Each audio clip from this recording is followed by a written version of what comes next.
চালান জিনের রোগী যারা আছেন, যাদের উপর বারবার চালান আসে, তারা কবিরাজের কাছে যায় চালান কাটতেছেন, আবার চালান দিতেছে। এমত অবস্থায় কবিরাজের কাছে কি বারবার যাওয়া পসিবল না। এজন্য আপনি নিজে নিজে আপনার উপর চালান হোক, আপনার ফ্যামিলির যে কোনো সদস্যের উপর চালান হোক, সে পুরুষই হোক মহিলা হোক, আপনি নিজেই চালানটা খাইতে দিবেন। আর নিজে যদি চালানটা কাটতে পারেন, সেই ক্ষেত্রে কবিরাজের কাছে যেতে হবে না, কবিরাজের কাছে কি যাওয়া লাগবে না। এই জন্য আমরা যারা দেখে গেছি যে আল্লাহ তাআলাকে বিশ্বাস করি, আমাদের রুহানিয়াত শক্তি ভালো, নামাজ পড়ি, এবং আমাদের কাজের প্রতি একটা বিশ্বাস আছে যে আমি কাজ করলে হবে, এরকম একটা বিশ্বাস আছে মনের ভিতরে, কি একটা বিশ্বাস আছে যে আমি কাজ করলে আমার দিয়ে কাজটা হবে। আমি নামাজ পড়ি, ভালো কাজ করি, আমি আল্লাহ তাআলাকে মহব্বত করি, সেই ক্ষেত্রে আমি কাজটা করলে হবে, এরকম আমার একটা বিশ্বাস আছে। সেই ক্ষেত্রে আপনি চালান কাটতে পারবেন, আপনার কোনো কবিরাজের কাছে যাইতে হবে না, আপনি নিজে নিজে কি চালানটা খাইতে দিতে পারবেন। এই জন্য করণীয় কি, আপনাকে আগে জানতে হবে যে চালানটা যে করা হয়েছে কিভাবে করা হয়েছে। নামের উপর চালান করা হয়েছে, না তাবিজ নকশা দিয়ে চালান করা হয়েছে, না কুপুরি দিয়ে করা হয়েছে, না বানের মাধ্যমে, না পুতুলের মাধ্যমে, না সরিষা দিয়ে করা হয়েছে, না দোলপড়া দিয়ে করা হয়েছে। চালান কিন্তু বিভিন্ন উপায়ে করা হয়। তো এখন কিভাবে করা হয়েছে এইটা যদি আপনি জানতে পারেন, সেই ক্ষেত্রে আপনার চালানটা কাটতে সুবিধা হবে। আরেকটা বিষয় হচ্ছে, চালান কিন্তু অনেক সময় দেখা গেছে যে আপনারা করবেন, দেখবেন যে বাজারে বিভিন্ন কলিজা পাওয়া যায়। কলিজা বলতে গরুর কলিজা, কাশির কলিজা, ছাগলের কলিজা, এগুলো পাওয়া যায়। আবার দেখবেন, আমি যে কথাগুলো বলতেছি আপনারা বুঝবেন, ভালোভাবে বুঝবেন, না বুঝলে আবার জিজ্ঞেস করবেন। তো আপনারা দেখবেন যে যখন একটা মানুষ মার্ডার হয়ে যায়, অথবা কি সে যখন আত্মহত্যা করে, তখন তার লাশটা কিন্তু পোস্টমর্টম করে। পোস্টমর্টম করার পরে তারা কি করে, ওই লাশ থেকে বিভিন্ন অংশ, যে অংশগুলো কি বিভিন্ন কাজে তারা ব্যবহার করতে পারবে। এরকম যেমন চোখ রাইখে দে, কিডনি যেগুলো আছে কিডনিগুলো রাইখে দে, কলিজা রাইখে দে, মাথার মগজ রাইখে দে, এরকম আরও বিভিন্ন কিছু কি করে তারা এটা বাছাই করে কি করে এগুলা রাখার পরে লাশটা কাটার পরে কি করে এগুলা রাখার পরে লাশটা আবার কি করে সেলাই করে যার লাশ তার কাছে একটা রিপোর্ট তৈরি করে পরবর্তীতে তার কাছে পাঠায় দেয়।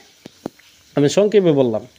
তো এই কিছু খারাপ প্রকৃতির লোক আছে, যারা কুপুরি করে, শিরকি কাজ করে, তারা কি করে ওদের সাথে একটা হাত রাখে এই জন্যই যে তাদের কাছ থেকে বিভিন্ন চোখ আনতে পারে। যেমন কিডনি যেটা আছে, চোখ দিয়া কিন্তু কুপুরি করা যায়, চোখ দিয়ে কিন্তু মানুষের ক্ষতি করা যায়। তারপরে এই যে কলিজা আছে, এই কলিজা দিয়ে কিন্তু মানুষের ক্ষতি করা যায়। এটা গরুর কলিজা হোক, কাশির কলিজা হোক, ছাগলের কলিজা হোক, অথবা মানুষের কলিজা হোক, এগুলা দিয়ে কিন্তু ক্ষতি করা যায়। তারপরে ওই যে জেল মানুষটা আত্মহত্যা করছে, তার লাশটা পোস্টমর্টম করার পরে বিভিন্ন অংশ কাইটে যে রাখছে, এগুলা কিন্তু তারা কি করে বিক্রি করে।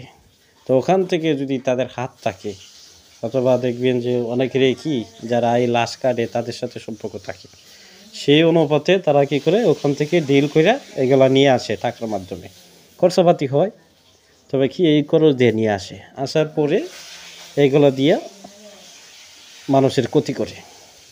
এটা দিয়ে কলিজা দিয়ে কী করে, কলিজা পচা বাঁধে, চোখ দিয়ে কী করে, চোখ দিয়ে দেখা গেছে যে চোখের মধ্যে বাঁধে, এরকম বাঁধে কুপুরি কইরা, যে এটার পিছনে অসংখ্য অগণিত চালান থাকে, যে চালানগুলো কি দইরা খোলানো যায় না, অটোমেটিক একটা চালান আছে। আর এই কলিজা পচা যে বাঁধে, ওইটার পিছনে অসংখ্য অগণিত চালান থাকে। তো এই কাজগুলো কিন্তু একেবারেই কঠিন, যে কেউ করতে পারে না। কারণ এই যে কাজগুলো করে মানুষের শরীরের বিভিন্ন অংশ দিয়া তারা কি করে এই কুপুরি কালামগুলা করে। এই কুপুরিগুলা কিন্তু যে কেউ কাটতেও পারে না, আর এই কুপুরি কালামগুলা যে কেউ খুঁজে পায় না। কেন পায় না? এগুলো একটা বন্দিশ লাগানো থাকে। যখন করে তখন তারা একটা বন্দিশ দিয়া করে এবং অদৃশ্যভাবে থাকে। তো এই যে কাজগুলো আছে এগুলা সম্বন্ধে কিন্তু আমাদের জানতে হবে। আমরা যদি এই কাজগুলো সম্বন্ধে জানতে পারি তখন আমরা এগুলা উঠাইতে পারবো। তা না হইলে আপনি জিন বলেন, মোয়াক্কেল ফেরেশতা বলেন, মুমিন জিন বলেন, যে কোনো পরীর রানী বলেন, সর্দার বলেন, তাদেরকে যে ডাকছেন তারা অনেক সময় পাবে না। এই জন্য আপনাকে কি করতে হবে, তাদেরকে এই বিষয়গুলো বুঝাইয়া দিতে হবে। কিভাবে ক্ষতি করে এরকম আপনার ভিতরে একটা ধারণা থাকতে হবে। যেমন একটা লোকের ক্ষতি করার জন্য নামের উপর চালান করে, নামের উপর কি করে চালান করে, মন্তব্যরা চালান করে। আবার তোলারাশি লোক বসে, তোলারাশি শরীরে জিন হাজির করে তার নাম ঠিকানা জানলে তার নাম ঠিকানার উপর কি করে চালান করে দেয়। এতে কোনো তাবিজ টুবিজ লাগে না। কথাটা বুঝেন। আরেকটা হচ্ছে যে তাবিজের মাধ্যমে চালান করে, আরেকটা নকশার মাধ্যমে চালান করে, আরেকটা করে কুপুরির মাধ্যমে, আরেকটা করে বানের মাধ্যমে, আরেকটা করে পুতুলের মাধ্যমে, আরেকটা করে সরিষা পোড়া দিয়ে কি করে চালান করে, আরেকটা ধুল পোড়ার মাধ্যমে চালান করে, আরেকটা লবণ আগুনে পোড়ানোর মাধ্যমে চালান করে, আরেকটা আছে নকশা পোড়ানোর মাধ্যমে চালান করে, আরেকটা আছে যে জীবিত যে মোরগ আছে, এটা লাল মোরগ হোক সাদা মোরগ হোক, এই মোরগটা কি করে, এই মোরগটা একটা টান দিয়া কাল্লাটা ছিঁড়ে না। এরকম কাজ, যে কাজগুলো কি আপনি দেখলেও তাদেরকে ঘৃণা করবেন, এই কাজগুলা করে, এই কাজটা করে, এটা একটা মারাত্মক কুপুরি। এটা তারা মন্ত্র পড়ার পরে এই কাজটা করে, এভাবে করে যে এই জীবিত লোকটার মাথা যেভাবে মোরগটার মাথা যেভাবে আলাদা করছে, তখন কিন্তু এটা ছটফট করতে থাকবে এবং কি করবে, এটা একসময় কিন্তু মারা যাবে। তো মরণ বান যাদেরকে দেয় সেই ক্ষেত্রে কিন্তু এই ধরনের কাজগুলা করে। অথবা কি জীবিত যে মুরগিটা আছে, এটার কাল্লাটা ছিঁড়া আগুনে সরাসরি আগুনে ফেলে দেয়। যে আগুনে কি করে তারা বিভিন্ন মন্তব্যরা সরিষা ধুল পড়া এগুলা ছিটায়, এই আগুনে কি করে নিক্ষেপ করে মুরগিটা ছেড়ে দেয়। মোট কথা হচ্ছে জীবিত যে কোনো প্রাণী তারা কি করে পোড়ানোর মাধ্যমে কি করে চালান করে। আরেকটা হচ্ছে যে তারা যে কোনো পশু পাখি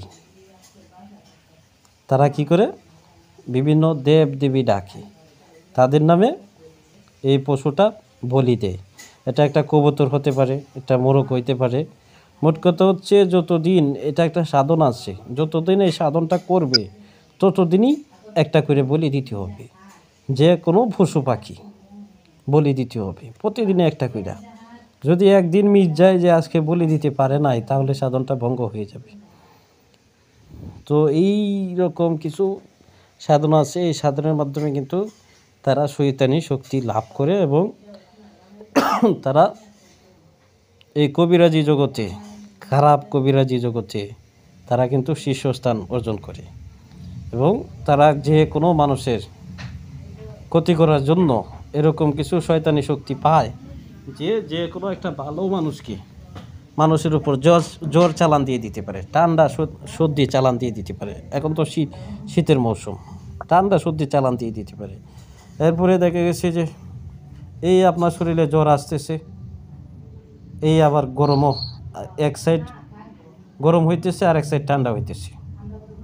পায়ের অংশটা কি ঠান্ডা, আবার নাভি থেকে মাথা পর্যন্ত গরম। আবার দেখা গেছে যে নাভি থেকে মাথা পর্যন্ত আপনার ঠান্ডা, কিন্তু নাভি থেকে পায়ের তালু পর্যন্ত গরম, এদিকে কি ঘামতেছে। তো এটা হচ্ছে একসাথে জ্বর চালান দেয় আর একসাথে কি গরম চালান দেয়। তো এরা বিভিন্ন পন্থায় কাজ করে, যে কাজগুলা কি আমার উপর সবগুলাই করছে। আমার উপর করার পরে আমি নিজে এগুলা কাটাইছি, কাটানোর পরে আমি এগুলা কি সবগুলা কাজে আমার পরীক্ষিত, তারা যেভাবেই করছে কাজগুলা পরীক্ষিত। তো এই যে কাজগুলো আছে, এই কাজগুলো সম্বন্ধে যদি আপনারা অবগত থাকেন যে কিভাবে ক্ষতি করে, তারপরে মাছের গলায় তাবিজ দেয়, কবুতরের গলায় তাবিজ দিয়ে চালান করে, তারপরে শ্মশানে পোড়ানোর মাধ্যমে বিভিন্ন পশু পাখির হাড় আছে, এই হাড়গুলা দিয়ে কি করে ভোগ দেওয়ার মাধ্যমে চালান করে।